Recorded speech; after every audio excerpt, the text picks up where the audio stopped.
이제부터는 대학신문 기자로부터 기사 내용 전해 듣도록 하겠습니다. 24시 초대석, 초대 손님 먼저 소개해 드릴게요. 오늘 함께 하실 분은 원대신문 강예진 기자입니다. 강예진 기자, 안녕하세요. 안녕하세요. 네, 시청자분들께도 인사해 주실까요? 네, 안녕하세요. 원광대학교 원대신문 강예진 기자입니다. 네, 강예진 기자가 소개해 주실 오늘의 기사는 마음 공부 통해 현재 위기 극복하자라는 제목의 인터뷰 기사입니다. 장진영 마음인문학 연구소장님을 만나 인터뷰한 기사라고 하는데요. 지금부터 자세한 이야기 나눠보도록 하겠습니다. 일단은 마음인문학 연구소가 어떤 곳인지 궁금해요. 원광대학교 내에 있는 연구소인가요? 네, 마음인문학연구소는 전북 익산시에 소재하는 원광대학교에 설립된 연구소입니다. 네, 연구 학술 영역에서 굉장히 큰 성과를 거두고 있다고 들었는데요. 자세한 소개 부탁드릴게요. 원광대학교 교책연구원이었던 원불교 사상연구원에서 정부 교육부 산하에 있는 한국연구재단의 인문한국 지원 사업에 마음인문학 인류 정신 문명의 새로운 희망이라는 아젠다, 즉 과제명이 선정되면서 2010년 12월 1일 마음인문학 사업을 위해 정식 출범하게 되었습니다. 그렇군요. 아직 조금 생소하기는 한데 이게 만들어지게 된 배경이 있을까요? 2010년 마음인문학연구소가 출범하게 된 것은 문명화된 현대 사회를 살아가는 인류가 처한 수많은 문제의 근원적 해법이 결국 우리의 마음의 문제로 귀결된다는 점에 주목하고 있습니다. 이에 따라 마음에 대한 통합적이고 실질적인 연구를 진행하게 된 것이죠. 이 과정에서 사상, 치유, 도야, 공유의 네 분과를 두고 연구 활동을 진행했습니다. 사상 분과에서는 동서양의 마음 담론을 연구하며 마음에 대한 올바른 이해를 하도록 노력했고, 치유 분과에서는 침신 치유를 위한 융합적 연구를 진행했습니다. 도야 분과에선 마음을 잘 사용하고 치유 분, 아, 마음을 잘 사용할 수 있는 구체적인 방법을 제시하고 현장의 적용 및 확산을 위해 연구했으며 공유 분과에서는 사상, 치유, 도야, 연구 성과를 온라인 서비스를 통해 공유하는 작업을 진행했습니다. 네, 교내 연구소로서는 정부에서 상당히 큰 지원을 받게 된 건데요. 사업에 선정된 이유가 있을까요? 먼저 마음은 인간이라면 누구나 가지고 있지만 그 작용 원리와 활용 방법에 대해서는 제대로 알지 못합니다. 이는 곧 현대사회의 중증적인 문제고 이 문제에 대한 근원적인 성찰과 마음의 치유와 도야라는 실질적 대안을 모색하겠다는 연구소의 제안이 시의적절한 제안으로 좋은 평가를 받았기 때문에 교육부 지원을 받게 된 것 같습니다. 현재 물질 위주로 돌아가는 현대 자본주의 사회의 수많은 병폐를 인류가 돌아보아야 할 시점이 되었습니다. 그동안 소홀히 되었던 우리의 마음과 정신에 대한 관심 그리고 상실된 인간성을 회복하며 해체된 공동체의 복원 등 실질적 대안에 대한 기대감이 마음 인문학의 문제의식에 포함되어 있다는 점에서 높은 평가를 받은 것이라 생각됩니다. 네, 그럼 이번에 연구소 입장에서 사업에 선정된 게 어떤 의미가 있다고 생각을 해야 될까요?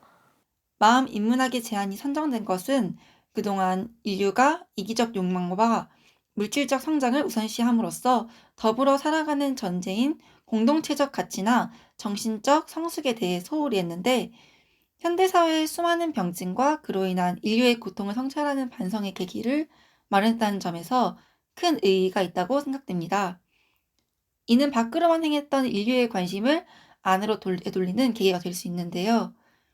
개개인은 물론 인류 전반의 성장과 성적을 위해 인간 본성으로 회귀, 인간의 주체성 확립, 그리고 인간다운 삶의 조건이 되는 관계성의 회복을 추구함으로써 인류 문명의 진화의 방향을 성장에서 성숙으로, 경쟁에서 연대로, 생존에서 공존으로, 상극에서 상생으로 나갈 수 있는 계기를 마련해야 한다는 국가 사회의 절박함이 반영되었다고 생각합니다. 네, 그럼 그동안 마음인문학 연구소에서 어떤 활동을 해왔는지 좀 짚어보도록 할게요. 연구 성과와 활동 내용 어떻게 될까요? 지난 10년 동안 1기 사업을 마치게 됐습니다.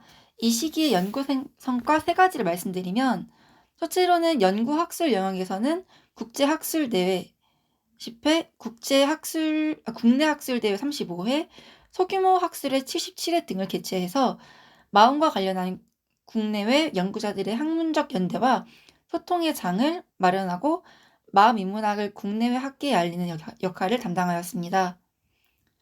이 과정에서 216편의 연구 논문과 저역서 53권을 발간했습니다. 연구 논문 중에서는 국제 저명 학술지 등의 15편, 국내 우수 등재지의 3편, 국내 저명 학술지 175편 등의 연구 성과의 질적 향상에도 기여해 왔습니다. 두 번째로는 사회 확산 영역에서는 시민 강좌, 직무 연수, 대학 교양 수업, 마음 캠프, 언론 기고 등의 다양한 활동을 진행해 왔습니다.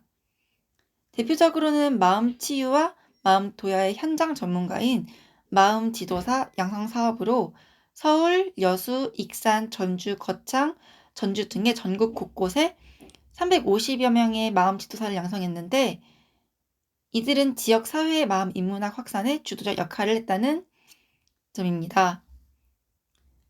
이를 위해 마음 지도사를 위한 워크숍, 마음 공부방 운영, 마음학교 개설 지원 등 현장에서 지속적으로 자립적인 교육 서비스를 제공할 수 있도록 지원하고 있습니다. 세 번째로는 토착화 영역인데요. 생애 주기별 마음 공부 프로젝트의 현장 적용에 중점을 두었습니다. 이를 위해 현장의 조사, 다양한 국내외 기관의 프로그램 수집 및 연구, 맞춤형 프로그램 개발 및 현장 적용, 효과 검증 등으로 구체적인 프로젝트를 개발, 보급하는 데 역할을 했습니다. 네, 기사를 보니까요. 연구소가 앞으로는 마음혁명의 마음인문학이라는 과제를 연구하기로 했다라고 되어 있는데요. 핵심적인 내용만 간단히 소개를 해주시면 좋을 것 같습니다. 마음인문학 연구소의 후속 과제인 아젠다는 마음혁명의 마음인문학입니다. 이는 앞서 마음인문학이 인류 정신 문명의 새로운 대안이 되고자 전개해왔던 모든 활동을 기반으로 좀 더 구체적인 연구 활동을 진행하고자 제안된 것입니다. 기존의 활동을 통해 이론적 토대 및 실천 활동을 위한 다양한 콘텐츠와 인적, 물적 인프라가 어느 정도 확보되었다고 할 수 있는데요. 이를 기반으로 좀 더 구체적인 활동을 하고자 합니다. 구체적으로 치유와 도야의 프로그램과 실천 활동의 토대가 될 마음 공부 모델의 정교화 및 세분화를 위한 연구 활동이 필요하며 기존 프로그램 및 콘텐츠를 정선하고 마음 지도사 커리큘럼을 점검하고 체계화하는 활동이 요구됩니다. 또한 이를 통해 마음 지도사의 체계적 양성 및 안정적 지원을 위한 시스템을 마련합니다. 마음 지도사의 현장 활동을 지원할 마음 공방 운영, 마음 학교 개설, 그리고 마음 지도사 협력 네트워크를 구축하고 자립 기반 마련을 위한 협동조합을 개설하고 운영하는 일을 합니다. 마지막으로 이러한 마음 지도사의 일련의 활동을 온라인에서 소통하고 확산할 수 있는 마음 공부 플랫폼 구축 등 연구 활동이 순차적으로 진행될 예정입니다. 네, 우리가 마음 인문학의 개념 중 하나인 마음 혁명에 대해서 짚어보고 있는데 아직 단어가 좀 낯설기는 하거든요. 그래서 지금 이제 이게 왜 필요한 건지 또 어떤 건지 자세히 짚어주시면 좋을 것 같습니다. 마음인문학 연구소의 제안에는 흔히 과학혁명에 의해 제공되는 물질 문명에 대한 우리의 태도를 근본적으로 수정해야 한다는 문제의식이 담겨 있습니다. 우리는 지금 이 순간에도 급속히 변화하는 과학기술의 진보와 끊임없이 제공되는 디지털 정보의 홍수 속에서 살아가고 있습니다. 하지만 그 변화의 주체가 되지 못하고 외형적, 물질적 변화에 적응하느라 스스로 생존을 위한 무한 경쟁으로 스스로를 몰아가고 소진소외시키며 가족이나 지역사회, 생태 환경의 공동체적 기반을 해체하고 파괴하고 있습니다. 그로 인해 인류는 자신을 지지해줄 치유적 기반을 상실하고 만 것 같습니다. 이에 과학혁명에서 마음혁명으로 전환이 필요함을 주장한 것입니다. 우리는 지금 이 순간에도 자신과 세계를 변화시킬 수 있는 기회를 맞이하고 있습니다. 마음혁명은 자신과 세상을 변화시킬 수 있는 주체로서 마음을 바로 세우는 일입니다. 즉, 자율적 능동적 주체인 우리의 마음을 잘 알고 활용하자는 공부로서 인류가 처한 문제를 추적으로 해결해 나가자는 공부입니다. 마음 공부의 범위도 자신의 치유와 성장에만 국한하지 않고 사회적 인간관계나 생태적 환경 변화에까지 확장함으로써 생존을 위한 무한 경쟁에서 벗어나 공존을 위한 상호 연대의 새로운 패러다임을 제시하자는 점에서 오늘날 절실히 요청되는 과제라고 생각합니다. 네, 연구소에서 진행하고 있는 또 다른 사업 중에 하나가 바로 마음 공부라고 하죠. 이 마음 공부는 어떤 건지 설명 부탁드릴게요. 마음 공부는 마음 혁명을 잘 이루기 위한 핵심 전략이라고 볼 수 있습니다. 마음 공부는 간단히 말하자면 마음을 잘 알아서 잘 지키고 잘 사용하는 공부를 할 수 있습니다. 우리는 세상을 이루는 정의를 이해하고 활용하기 위해 그에 합당한 공부를 하고 있습니다. 그런데 모든 공부 중에서 근본 공부가 되는 이 마음 공부를 잘 알지 못할 뿐더러 언제나 어디서나 끊임없이 작용하고 있는 이 마음에 대해서 특별한 관심도 없고 별도의 공부도 하지 않습니다. 마음의 원리를 잘 알지 못하기 때문에 마음을 잘 다스리지 못해 자신은 물론 주변이나 세상에 큰 피해를 주기도 합니다. 그렇기 위해서 마음 공부가 반드시 필요한 건데요. 마음 공부는 언제 어디서나 할 수 있지만 마음은 실제 눈으로 보거나 손으로 만질 수 있는 것이 아니기 때문에 공부의 대상으로 삼기가 쉽지 않습니다. 그래서 지금 이 순간 경계를 만나실 때 공부하는 것이 중요합니다. 네, 요즘 대학가뿐만 아니라 사회 전반의 키워드는 단연 코로나, 코로나 팬데믹 이런 단어들입니다. 요즘 이 시대를 살아가는 사람들에게 이 마음 인문학 연구소가 전할 메시지 있을까요? 코로나 바이러스로 인해서 인류는 지금 많은 고통을 받고 있죠.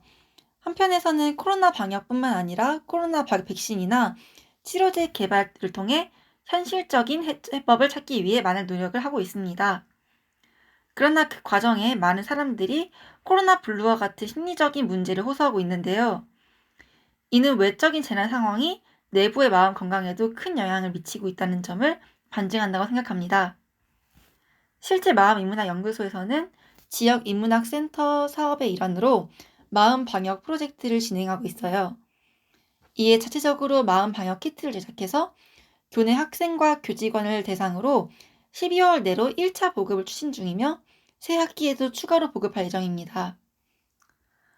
모든 상황에는 양면성이 있는 것처럼 코로나 바이러스가 주는 재난 상황에도 한편에서는 인류에게 큰 고통을 주고 있지만 다른 한편에서는 인류의 삶을 전반적으로 성찰할 수 있는 절호의 기회를 제공할 수 있다고 생각합니다. 이는 앞서 경계를 대할 때 경계 때문에라며 그 경계 상황을 탓하고 원망할 수도 있지만 오히려 경계 덕분에 경계 상황을 야기한 인류의 지난 삶의 모습을 성찰하며 근원적인 해법과 현실적인 대안을 찾는 전화위복의 기회로 삼을 필요가 있다고 생각합니다. 향후 코로나 바이러스가 진정된 이후에도 추가적인 재난 상황이 반복될 것임을 많은 전문가들과 미래학자들이 예견하고 있습니다. 이처럼 재난 상황과 같은 큰 경계를 통해 인류는 더욱 정신적으로 성숙할 수 있는 계기를 마련할 것입니다. 더불어 잘 살 수 있는 공존과 연대를 위한 주체적인 노력과 실천적 대안을 함께 만들어가기를 기대하고 있습니다. 네, 오늘 방송을 보시면서 이 마음 인문학에 관심이 생긴 분들에게 어떻게 하면 마음 공부를 접할 수 있는지 소개해 주세요. 앞서 말했듯 원광대학교에서는 마음 공부와 관련된 많은 교양 과목이 있습니다. 저 또한 말씀드린 과목 중 몇 과목은 이미 알고 있고요. 이미 그리고 듣기도 했습니다. 마음 인문학에 관심이 있으시다면 마음 인문학에서 추진하고 있는 마음 지도사 양성 과정에 참여하는 것도 좋은 방법이라고 생각합니다. 마음 지도사로서 마음 공부를 직접 접해보고 또한 지도해볼 수도 있습니다. 또한 본교 동양학 대학원에 선명학 치유학과가 개설되어 있는데 마음 공부와 마음 치유를 위한 학문 후속 세대 양성도 진행하고 있으니까 미래를 보고 진학의 기회를 삼는 것도 권해드립니다. 향후 이 마음인문학연구소의 활동을 통해 마음 공부 플랫폼이 구축된다면 좀 더 많은 분들이 마음 공부를 쉽게 접할 수 있는 것으로 기대하고 있습니다. 마음 공부는 한마디로 각자가 자신의 삶과 세상 변화의 주체가 되기 위해서 수련하는 영역입니다. 너무 어렵게 접하는 것이 아닌 마음 혁명의 주인공으로 살아갈 수 있도록 앞으로도 계속해서 도울 예정입니다. 네, 말씀하신 것처럼 모두가 내 마음을 지키고 주도하는 마음혁명의 주인공이 됐으면 좋겠습니다. 오늘 직접 인터뷰한 기사를 가지고 이렇게 이야기 나눠봤는데요. 오늘 소감 여쭤볼게요. 어떠셨어요? 오늘 뭔가 이렇게 제가 쓴 기사에 대해서 이렇게 한번 인터뷰해 볼 수 있는 기회가 돼서 굉장히 생소하기도 했지만 신기하기도 하고 좋은 경험이었던 것 같습니다. 네, 오늘 좋은 말씀 듣는 시간이었어요. 마음 인문학이라는 거 잘 소개해 주셔서 감사드리고요. 다음에 또 뵙기를 바라겠습니다. 고맙습니다. 네, 감사합니다. 네, 24시 초대석 원대신문 강예진 기자와 함께했습니다.